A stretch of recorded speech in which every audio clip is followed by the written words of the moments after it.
1 plus 1 equals 2. And 2 times 2 gives us 4. So 5 divided by 4, or 5 over 4.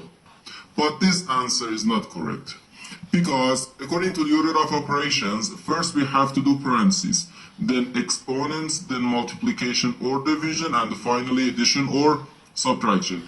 Remember that multiplication and division have equal priority and we have to work from left to right.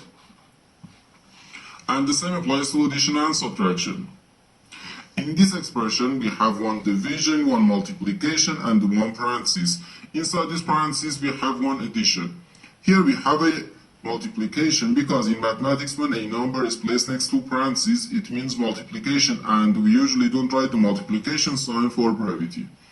Okay, so according to the PEMDAS, first we have to do this parenthesis, then this division, and finally this multiplication. If we do this multiplication before this division, it is wrong.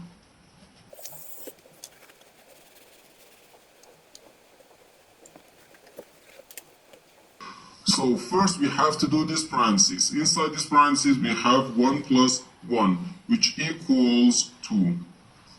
So 5 divided by 2, then times 2. 5 divided by 2, then times 2. Now we have one division and one multiplication.